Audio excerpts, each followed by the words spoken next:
देखिए हम सबसेट के ऊपर बात कर चुके हैं प्रीवियस लेक्चर में कि सबसेट क्या होता है, सबसेट किस तरह से बनाया जाता है, उसको लेकर के हम ऑलरेडी बात कर चुके हैं। देखिए आज जो हमारा टॉपिक है वास्तविक संख्याओं के समुच्चय का उपसमुच्चय। अब जो वास्तविक संख्या होती है आप सब जानते हैं, क्लास 10 से आप पढ़ रहे हैं। अब इनको जो उपसमुच्चय हैं उनको लेकर के क्या कंसेप्ट बनते हैं हम बात करते हैं। देखिए आप सब जानते हैं जो संख्याओं की अगर हम बात करते हैं तो सबसे पहले जो संख्या आती है वो है प्राकृत संख्याएं, नेचुरल नंबर। अगर नेचुरल नंबर को लेकर के मैं एक समुच्चय बनाऊं तो उसमें 1, 2, 3, 4 या टू सो ऑन इन्फिनिट तक जाएगा, ये समुच्चय बनेगा नेचुरल नंबर का। वास्तविक संख्याओं का ये समुच्चय बनेगा, आप ये ऑलरेडी जानते हैं। अगर मैं इस वास्तविक संख्याओं के समुच्चय में अगर 0 को भी शामिल कर लूँ तो मेरी संख्याएं पूर्ण हो जाती है, यानी कि होल नंबर। तो दूसरे नंबर में संख्या आती है आपके होल नंबर। अब जो होल नंबर है उसमें आप 0, 1, 2, 3, 4 up to so on infinite तक जाएंगे। देखिए जो इसमें होल नंबर है, पूर्ण संख्याएं हैं, उसमें 0 भी शामिल होता है, ये अब जानते हैं, ऑलरेडी आप पढ़े हुए हैं, क्लास 6 से आप पढ़ रहे हैं। अब आप यहाँ केयरफुली देख सकते हैं कि जो ये नेचुरल नंबर है वो सबसेट है किसका? नेचुरल नंबर है जो सबसेट है किसका? होल नंबर का। प्राकृत संख्याएं वो उपसमुच्चय हैं किसका? पूर्ण संख्याओं का। आप देख सकते हो यहाँ पे, ठीक है। जो नेचुरल नंबर है उसके सारे के सारे जो अवयव है वो होल नंबर में आ रहे हैं, ठीक है। ये हम जानते हैं, सबसेट की परिभाषा से हम पहले पढ़ चुके हैं। लेकिन इसका उल्टा ट्रू नहीं है, उल्टा इसका सत्य नहीं है, इसका उल्टा सत्य नहीं है कि जो होल नंबर नेचुरल नंबर का सबसेट हो, ऐसा नहीं हो सकता, ठीक है, ओके। फिर अगर हम बात करें जो संख्याओं की बात करें तो पूर्णांक होते हैं जेड, जैसे इंटीजर, ठीक है। इंटीजर में आपके 0 भी आता है, पॉजिटिव नंबर भी आते हैं 1, 2, 3 up to so on infinite. आपके इसमें नेगेटिव नंबर भी आते हैं sir, -1, -2, -3 up to so on minus infinite तक आते हैं, ठीक है। कि जो पूर्णांकों का समुच्चय होता है, ओके, इसे z से प्रदर्शित करते हैं। अब आप देख सकते हो यहाँ पे जो z है, देखो जो होल नंबर है वो सबसेट है किसका? Whole number. आप देख सकते हो यहाँ पे जो होल नंबर है वो सबसेट है किसका? z का। अच्छी बात है, क्योंकि सारे के सारे जो होल नंबर है वो इसमें आ रहे हैं z में। आप देख सकते हो केयरफुली, देखिए यहाँ आ रहे कि नहीं आ रहे? आ रहे हैं। तो जो और दूसरी बात, जो नेचुरल नंबर है वो भी सबसेट है किसका? z का, ओके। लेकिन इनका उल्टा अगर हम करें वो ट्रू नहीं है। यूँ नहीं हो सकता कि z सबसेट है किसका? होल नंबर का, ऐसा नहीं हो सकता, ठीक है, ओके, ठीक है। देखिए इसका उल्टा सत्य नहीं है। फिर हम फर्दर बात करें तो देखिए ये बात आपको समझ में आई। अब जो पूर्णांक है, पूर्णांकों को लेकर के आपको पता है परिमेय संख्या बनती है। आपने पढ़ा है कि ऐसी संख्याएं जिन्हें अपन p अपॉन क्यू की फॉर्म में लिख सकते हैं, वो सब परिमेय संख्याएं होती हैं। तो जो नेक्स्ट हमारा समुच्चय आता है वो आता है परिमेय संख्याएं, रेशनल नंबर का। आपको पता है कि जो परिमेय संख्याएं होती है जिन्हें अपन p अपॉन क्यू की फॉर्म में लिख सकते हैं, जैसे 1/2, 3/2 है ना, 2 है ना, -1, 0, 5/6, 5/2, इस तरीके से जो p अपॉन क्यू की फॉर्म में वो सब आपके परिमेय संख्याएं होती हैं। ये आप जानते हैं क्लास 10 से। अब आप यहाँ से देख सकते हैं केयरफुली आप देख सकते हैं कि जो परिमेय संख्याएं हैं, जो देख सकते हैं आप कि जो z वो सबसेट है किसका? z सबसेट है किसका? परिमेय संख्याओं का। केयरफुली देखिए, z सबसेट है किसका? क्यों का? परिमेय संख्याओं का। क्योंकि सारे के सारे जो z है वो किस में आ रहे हैं? इसमें आ रहे हैं, क्यों को बिलोंग कर रहे हैं, ठीक है। कर रहे हैं कि नहीं कर रहे हैं? अरे सर कर रहे हैं, आराम से देख सकते हो, देखो सब आ रहे हैं, ठीक है। हम कह सकते हैं कि z है वो सबसेट है किसका? क्यों का। और हमने ये पढ़ा है, अपरिमेय संख्याएं भी पढ़ी है, अपरिमेय संख्याएं जिन्हें अपन p अपॉन क्यू की फॉर्म में नहीं लिख सकते। ये समझ में आ गया आपको कि एक नेचुरल नंबर का समुच्चय होता है, होल नंबर का समुच्चय होता है। नेचुरल नंबर का जो समुच्चय है वो सबसेट है किसका? होल नंबर का। फिर आता है पूर्णांक, ठीक है। ये जो आपके नेचुरल नंबर है, होल नंबर है, वो सबसेट है किसके? Z के। फिर हमने बात करी परिमेय संख्याओं को लेकर के। ओके, तो Z है आपके, वो सबसेट है किसके? परिमेय संख्याओं के, रैशनल नंबर के। Z is a subset of rational number. चलिए हम बात करते हैं अब अपरिमेय संख्याओं को लेकर के, उनको लेकर के क्या क्या कंसेप्ट बनते हैं। देखिए, आप सब जानते हैं जो अपरिमेय संख्याएं होती है वो ऐसी संख्या होती है जिन्हें अपन P/Q के फॉर्म में नहीं लिख सकते। Okay student, okay. और ओके, जैसे कि अपरिमेय संख्याएं आपकी होती है √2, √3, ओके, पाई, ए, एक्सपोनेंशियल, ये सब आपके अपरिमेय संख्याएं होती हैं। ओके, ये अपरिमेय संख्या है। अब ये अपरिमेय और परिमेय, रेशनल और इरेशनल को जब मैं मिलाता हूँ, जब दोनों को एक साथ मिलाया जाता है तो आपके रियल नंबर बनता है, वास्तविक संख्याएं बनती हैं। ये आपको पता है कि जो वास्तविक संख्याएं हैं वो परिमेय और अपरिमेय को मिलाने से बनती है, ऐसा आप जानते हैं, ठीक है। तो हम कहें कि अगर अपरिमेय संख्याओं को लेकर के मैं समुच्चय बनाऊं, इसमें और भी आ सकते हैं। आप जानते हैं कि जो क्या बोलते हैं, जो अपरिमेय संख्या होती है इसको इस तरह से लिखते हैं R-Q, यानी कि अगर रियल नंबर में से अगर हम परिमेय संख्या को घटा दूं तो अपरिमेय आती है। इस तरह से आपको पता है, ये अपरिमेय को लिखने का सिंबल है। ओके, ये अपरिमेय संख्याएं होती हैं। ओके, देखिए केयरफुली देखिए, जो ये अपरिमेय संख्याएं हैं, अपरिमेय संख्याएं, अगर मान लो इसको मैं कोई T से लिखता हूँ, इसको मैं T सिंबल दे देता हूँ।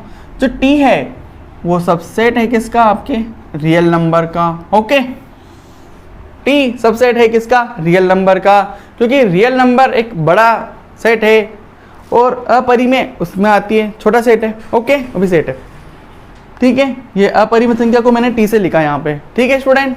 तो हमने बात करी, लेकिन इसका उल्टा थ्रू नहीं है, ठीक है। देखिए, इस प्रकार मैं कह सकता हूं कि जो आपके जो वास्तविक संख्याएं वो एक सबसे बड़ा सेट है, वास्तविक जो संख्याएं हैं वो सबसे बड़ा सेट है, और जितने भी जो नंबर है, जैसे कि आपके नेचुरल नंबर है, आपके जो होल नंबर है, पूर्णांक है, ठीक है, परिमेय संख्याएं, ये सब क्या है? इसके सबसेट है।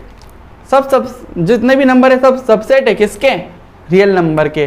तो हम एक कंक्लूजन निकाल सकते हैं यहाँ पे। देखिए केयरफुली देखिए, आप देखिए, मैंने बोला कि जो आपके नेचुरल नंबर है वो सबसेट है किसका? किसका सबसेट है? होल नंबर का। होल नंबर सबसेट है किसका? Z का। Z सबसेट है किसका? Q का। ओके, Q सबसेट है किसका? R का। तो ये एक हमारे लिए एक महत्वपूर्ण रिजल्ट आता है। देखिए ध्यान रखना, इसको इंपॉर्टेंट रिजल्ट है, ठीक है, ये ध्यान रखना। तो जो टॉपिक था इससे यही कंक्लूजन निकलता है कि जो नेचुरल नंबर है वो सबसेट है किसके? होल नंबर के। होल नंबर सबसेट है किसके? Z के। Z अपने आप में सबसेट है किसका? Q का। Q अपने आप में सबसेट है R का। और जो आप ऐसे भी लिख सकते हो कि जो T है वो भी सबसेट है किसका? R का। ओके, ये T अपरिमेय संख्या को रिप्रेजेंट करता है। देखिए यहाँ पर, ठीक है, ये मैंने आपको समझाने की कोशिश की कि जो रियल नंबर के सबसेट क्या होते हैं, रियल नंबर के जो उपसमुच्चय हैं वो क्या होते हैं, उसको लेकर के मैंने आपको चर्चा की। चलिए, ये टॉपिक आपके कंप्लीट हो चुका है, बेसिक मैंने आपको बता दिया। ओके, हम बात करते हैं नेक्स्ट जो हमारा टॉपिक है वो है इंटरवल, अंतराल। चलिए उसको लेकर के बात करते हैं। देखिए, अब जो अंतराल है वो क्या होता है? जो अंतराल है वो बहुत इंपॉर्टेंट टॉपिक है आपके मैथ्स में, 11th 12th बहुत इंपॉर्टेंट है।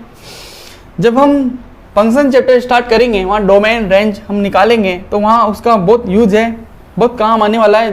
तो इसको सावधानी पूर्वक आप समझिए अच्छे से। देखिए, जो अंतराल है, अंतराल यानी कि इंटरवल, अंतराल, इंटरवल, ठीक है, इसको अपन किस तरह से समझ सकते हैं? आप सब जानते हैं कि एक नंबर लाइन होती है, संख्या रेखा, आपने सबने पढ़ी है क्लास 10th में। संख्या रेखा आपने सबने पढ़ी है, संख्या रेखाएं पढ़ी है आपने, संख्या रेखाएं आपने पढ़ी है क्लास 10th में। संख्या रेखा पर हर पॉइंट एक वास्तविक संख्या को रिप्रेजेंट करता है, ऐसा आपको पता है। इस पर जो हर पॉइंट होगा वो एक रियल नंबर को रिप्रेजेंट करता है। इसकी जो मध्य में जीरो होता है, जीरो होता है। अगर जीरो के अपन लेफ्ट साइड में बात करें और राइट साइड में बात करें तो जीरो के लेफ्ट साइड में नेगेटिव नंबर आते हैं, ऐसा आपको पता है, और तो जीरो के राइट साइड में पॉजिटिव नंबर आते हैं, ऐसा आपको पता है। जीरो से अगर बात करें 0.1, 0.2, 0.3, 0.4, 0.6, 0.7, 0.8, 0.9, 1 इस तरह से आएगा, फिर 1 से 1.2, इस तरह से 1.9, फिर 2 आ जाएगा, इस तरीके से। इधर बात करें 0-1 आएगा, इधर बात करें -2 आएगा, इस तरह से चलते जाएगा, और ये up to so on -infinite से जाएगा, ये प्लस इन्फिनिट पे जाएगा। ओके, ये सब आपको पता है, ये रियल नंबर लाइन होती है, ठीक है, इस तरीके से ये आपको पता है। आप जानते हैं क्लास 10 तक पढ़ रहे हैं, ये नंबर लाइन होती है, ये हमारे लिए बहुत काम है, बहुत काम के स्टूडेंट है, बहुत यूज़ होगा इसका, 11 तो बहुत यूज़ होगा। मैं कह रहा हूँ चैप्टर 1 और 2 में तो बहुत यूज़ होगा इसका, बहुत यूज़ होगा। डोमेन और जो रेंज निकालेंगे ना, फंक्शन के आगे निकालेंगे, वो तो बहुत यूज़ होगा, ये आपको पता होना चाहिए। फिर हम फर्दर बात करें, मैं बात करता इंटरवल की। अंतराल क्या होता है? देखिए, अंतराल विभिन्न प्रकार के होते हैं, बहुत तरह के होते हैं अंतराल। जो मेनली जो अंतराल होते हैं वो 2 तरह के होते हैं आपके। एक तो होता है आपके ओपन इंटरवल और एक होता है आपके क्लोज इंटरवल। मेनली ये होते हैं, और भी होते हैं, हम बात करेंगे आगे। तो जो अंतराल है वो 2 तरह के होते हैं, एक आपके ओपन इंटरवल और दूसरा है आपके क्लोज इंटरवल। ओके, देखिए इसको हिंदी में बोलते हैं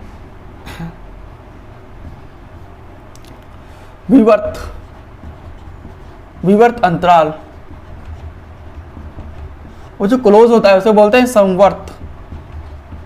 संवर्त अंतराल। ठीक है स्टूडेंट, देखिए अब इसको कैसे समझ सकते हैं। देखिए मैंने एक नंबर लाइन बनाई, मैं एक और नंबर लाइन बनाता हूं। एक नंबर लाइन ये बनाई मैंने, मैं एक और नंबर लाइन यहाँ बनाता हूं, मैं ड्रॉ करता हूं, देखिएगा।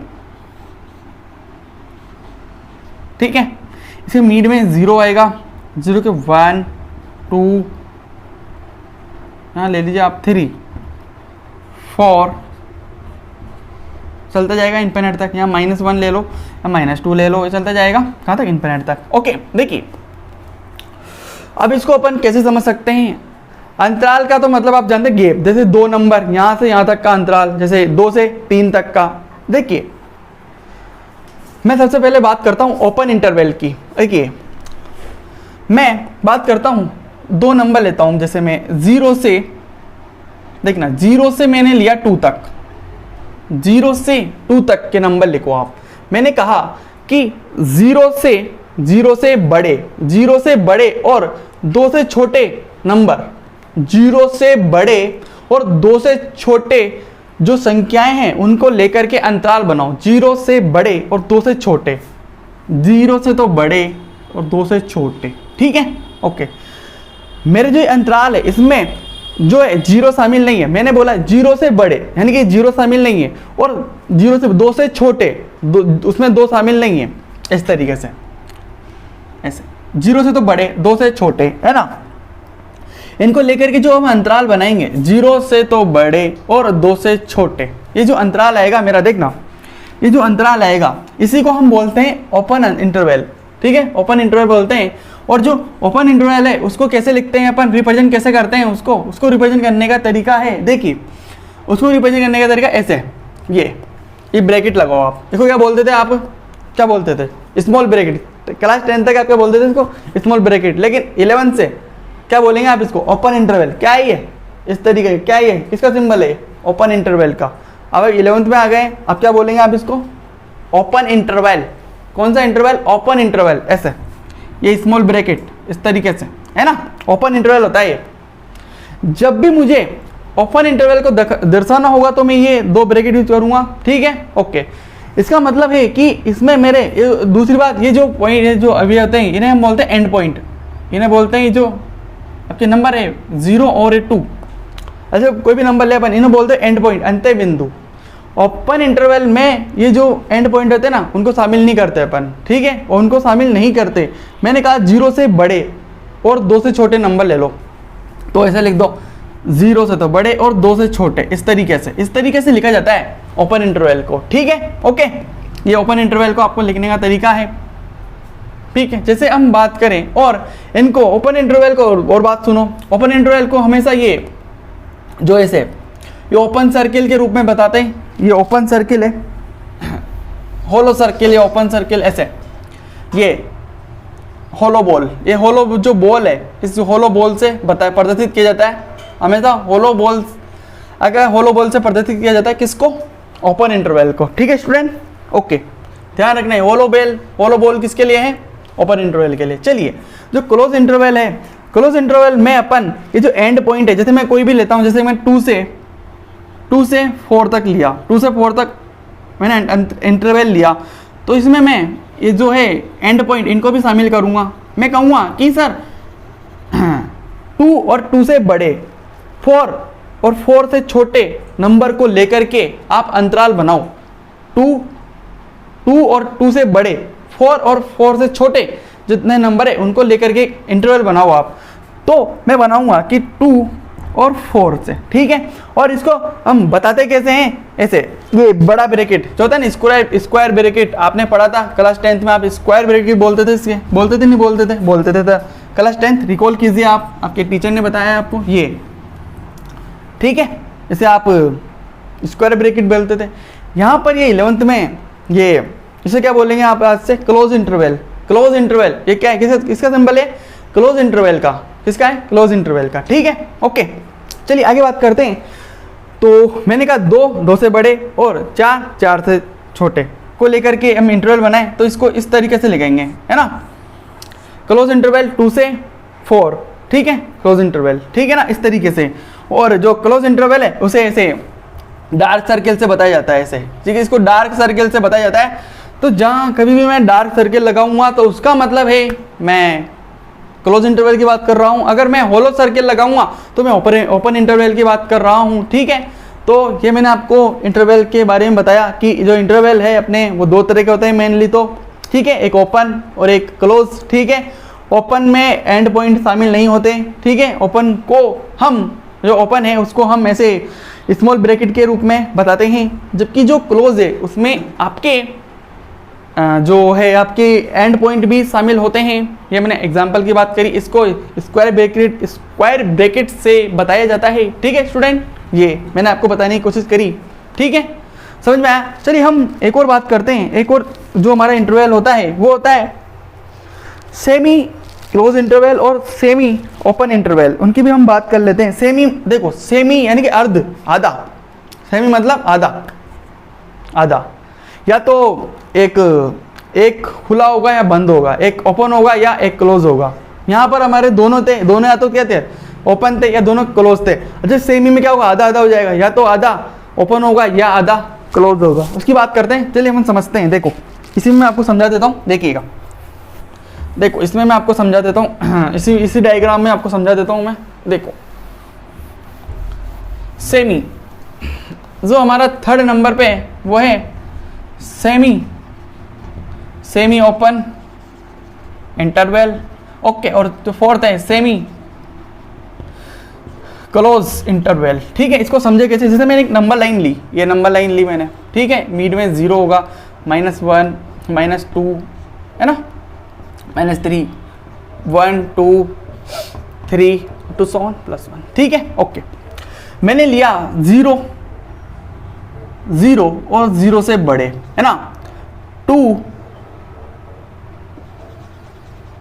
0 से बड़े, लेकिन 2 से छोटे जितने भी जो संख्या है उनको लेकर के एक इंटरवल बनाओ। तो मैं बनाऊंगा कि सर देखो, अब देखना, आप मुझे बताना कि 0 है, 0 पे क्या लग रहा है? कौन सी बॉल लग रही है? डार्क। तो क्या लगाऊंगा मैं?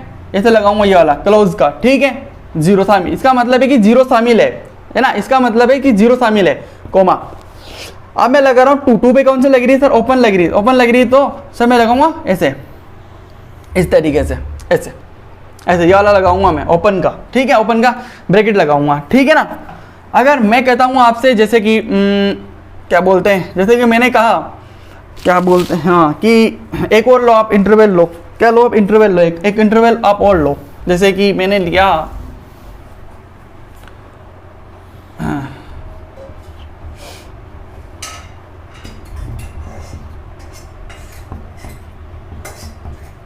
ठीक है, आप 2 से 4 तक की संख्या लेकर के अंतराल बनाओ। देखो अब बदला, चलो आप कर लोगे, आप बताओ। देखो 2 पे कौन सा लग रहा है, यानी कि होलो, ठीक है, होलो लग रहा है, यानी कि ये स्मॉल ब्रैकेट, 2 शामिल नहीं है। अब 4 पे कौन सा लगा, डार्क, यानी कि 2 शामिल है, तो मैं ये वाला ब्रैकेट लगाऊंगा। ठीक है, समझ में आ गया सबको? ठीक है, ये सेमी क्या होता है, सेमी यानी कि आधा, ठीक है, आधा आधा, ठीक है, ओके। चलो ये समझ में आ गया आपके, ओके। चलो मैं कुछ क्वेश्चन आपको कराता हूँ, देखो बताना आप मुझे कौन सा इंटरवल लगेगा, कौन सा अंतराल लगेगा। देखो कुछ क्वेश्चन मैं आपको करा रहा हूँ, देखिए इसको लेकर के कुछ क्वेश्चन हम करते हैं, बताना, जैसे बताना। कोई मेरे पास सेट है ए कोई समुच्चय, इसमें एलिमेंट अवयव है एक्स, इस प्रकार है कि जो आपके एक्स है वो 4 से तो बड़ा है और 4 के बराबर भी है, लेकिन ये 7 से क्या है, 7 से क्या है, छोटा या 7 के बराबर भी है। ठीक है, ये मुझे एक समुच्चय दिया, अब मैंने पूछा चलो इसका अंतराल लिख के बताओ, अंतराल लिख के बताओ। अब लिख सकते हो, ठीक है, लिख सकते हो, बताओ कैसे लिखोगे। देखो यहाँ पे देखना, जो x है, x 4 से बड़ा है, 4 से बड़ा है, और 4 या तो 4 से बड़ा है और 4 भी है वो, ठीक है, उसकी वैल्यू या तो 4 है, वो 4 से बड़ी है। ठीक है, तो मैं कहूँगा कि सर इसमें 4 भी शामिल है, यानी कि मैं कौन सा ब्रैकेट लगाऊंगा, ये वाला लगाऊंगा, ठीक है, क्लोज लगाऊंगा 4, ओके, कोमा। अब 7 देखो, 7 से छोटा है, 7 भी शामिल है उसमें, तो ये लो इस तरीके से, ओके। जैसे एक क्वेश्चन और मैंने आपको दिया, इसको आप खुद करके दिखाना है। ऐसे है मेरे पास, जैसे अवे x इस प्रकार है कि देखो जो x है, x वो 0 से तो बड़ा है, 0 से बड़ा है, लेकिन 0 से बड़ा है और 3 से छोटा या 3 के बराबर है। चलो इसको लेकर के आप बनाओ, तो x 0 से बड़ा है, 0 से बड़ा है, लेकिन 0 शामिल नहीं है, शामिल नहीं है मतलब क्या है सर, ओपन लगाऊंगा मैं 0, कोमा। x 3 से छोटा है लेकिन 3 भी है, 3 भी शामिल है, यानी कि कौन सा लगाऊंगा, क्लोज वाला लगाऊंगा, इस तरीके से। ठीक है, समझ में आ गया, समझ में आ गया ना, ठीक है, ये समझ में आ गया क्वेश्चन। ठीक है, तो आई होप आपके ये क्लियर हुआ होगा कंसेप्ट इंटरवल को लेकर के। ठीक है, चलिए और हम क्वेश्चन बात करें, जब मैं आपको क्वेश्चन कराऊंगा और बातें करेंगे इसके बारे में। चलिए एक कंसेप्ट और बात करते हैं, जो अपने ये अनंत है, इन्फानाइट, इसमें कौन सा अंतराल लगेगा। ये जो इन्फानाइट है, माइनस इन्फानाइट और जो प्लस इन्फानाइट है, ये नंबर लाइन है, 0 है, 1 1 2 अप टू 7 प्लस इन्फानाइट, और इधर रहेगा माइनस इन्फानाइट। देखिए तो ये इन्फानाइट पे कौन सा अंतराल लगेगा, कौन सा इंटरवल लगेगा, ओपन लगेगा, क्लोज लगेगा। तो स्टूडेंट ध्यान रखना, जो इन्फानाइट है उस पर हमेशा ओपन लगेगा, ओपन यानी कि इन्फानाइट शामिल नहीं है। क्योंकि जो इन्फानाइट क्यों शामिल नहीं है सर, इन्फानाइट पे वो क्यों लगाया आप लोग, ओपन ही क्यों लगाया आपने, क्लोज क्यों नहीं लगाया। इसका रीज़न है कि जो इन्फानाइट है वो एक बहुत बड़ा नंबर है, क्योंकि इन्फानाइट मैक्स में डिफाइन नहीं है, बहुत बड़ा नंबर है, वो डिफाइन नहीं है। अब डिफाइन नहीं है यानी कि हमें एग्जैक्टली इन्फाइनाइट पता नहीं है, यानी कि मेरा इन्फाइनाइट शामिल नहीं है ना, इन्फाइनाइट पता ही नहीं है मुझे, यानी कि एंड पॉइंट मुझे पता नहीं है, तो मैं ओपन तो लगाऊंगा यार, क्लोज क्यों लगाऊंगा। क्लोज तो मैं उसमें लगाऊंगा ना जिसमें एंड पॉइंट पता हो मुझे, इन्फाइनाइट तो मुझे पता ही नहीं है, कितना बड़ा नंबर है, बहुत बड़ा नंबर है यार, इन्फाइनाइट तो बहुत बड़ा नंबर है। तो ध्यान रखना हमेशा जो इन्फाइनाइट पे होता है वो हमेशा ओपन पे लगेगा, ठीक है, माइनस इन्फाइनाइट से प्लस इन्फाइनाइट, ओके। ये ध्यान रखना, इंपॉर्टेंट कंसेप्ट है ये, बहुत काम आएगा ये कंसेप्ट, जब हम फंक्शन वाला चैप्टर पढ़ेंगे बहुत यूज होगा इस कंसेप्ट का, ध्यान रखना स्टूडेंट। ये इन्फाइनाइट के साथ ओपन लगेगा ब्रैकेट, क्लोज नहीं लगेगा, बहुत काम आएगा जब डोमेन रेंज निकालेंगे, बहुत यूज होगा इसका, ध्यान रखना, ठीक है, ओके। समझ में आ गया आपको इन्फाइनाइट पर ओपन क्यों लगेगा, ठीक है, क्योंकि जो इन्फाइनाइट होता है वो डिफाइन नहीं होता मैक्स में, ठीक है, बहुत बड़ा नंबर होता है, उसे डिफाइन नहीं कर सकते अपन, उसका एंड पॉइंट पता नहीं होता, ठीक है, ये मैंने आपको समझाने की कोशिश करी। चलिए इसका जो लास्ट जो टॉपिक है हमारा थ्योरी का वो है यूनिवर्सल सेट, यूनिवर्सल यानी कि सार्वत्रिक सेट, सार्वत्रिक समुच्चय, यूनिवर्सल सेट, सार्वत्रिक समुच्चय। देखिए जो यूनिवर्सल सेट है इसको जो है यू से प्रदर्शित करते हैं। अब ये क्या है, यूनिवर्सल सेट है क्या चीज़, इसको कैसे अपन समझ सकते हैं। देखिए जो समुच्चय में सबसे बड़ा समुच्चय, जो सबसे बड़ा है वो यूनिवर्सल है। यूनिवर्स सबसे बड़ा जो समुच्चय है वो है आपका सार्वत्रिक समुच्चय, जो सबसे बड़ा है, यानी कि ये सबसे बड़ा है, तो जितने भी समुच्चय आएंगे वो सबसे छोटे होंगे, इससे छोटे होंगे, ये सबसे बड़ा है, यानी कि इस जो जितने भी समुच्चय आएंगे सब इसके सबसेट होंगे। ध्यान रखना इसके बारे में बातें कि ये सबसे बड़ा सेट होता है, जो जितने भी सेट होते हैं उन्हें सबसे बड़ा है, और जो सब सेट है वो इसके सबसेट है, समुच्चय, ठीक है, जितने भी होते हैं। जैसे मैं आपको एग्जांपल लेके बता सकता हूँ, जैसे हम संख्याओं में बात करें, अगर जो आपका पूर्णांक है, पूर्णांक z, ठीक है, z, और रियल नंबर है, वास्तविक संख्या है, सोचो रियल नंबर, सोचो देखो, अगर इन दोनों में बात करें तो जो रियल नंबर है वो यूनिवर्सल सेट है, किसके लिए? z के लिए, क्योंकि ये सबसे बड़ा है, ठीक है, ये सबसे बड़ा है, और ये जो r है वो परिमेय संख्या है, उनके लिए भी यूनिवर्सल सेट है, क्योंकि ये सबसे बड़ा है। अरे सबसे बड़ा है यार, देखो ना, ये मैंने यही तो बता रहा हूँ, सबसे बड़ा सेट, और जो कुछ भी आएंगे, जो दूसरे सेट आएंगे वो सब इसके क्या सबसेट कहलाएंगे, ठीक है। जैसे आपको पता ही है कि z सबसेट होता है किसका? r का, क्यों सबसेट होता है किसका? r का, ठीक है, ओके, ध्यान रखना, u के बारे में ध्यान रखना, सबसे बड़ा सेट होता है, जितने भी जो समुच्चय आएंगे वो सब इसके सबसेट होंगे, ठीक है। मैथ्स में यूनिवर्सल सेट से बड़ा कोई सेट नहीं होता, ध्यान रखना ये बात, यही सबसे बड़ा है, बाकी सब सेट इससे छोटे हैं, इसके बराबर भी नहीं है, सबसे बड़ा यही है, ठीक है, ओके। तो ये हमने बात करी, तो ओके, ठीक है, चलिए।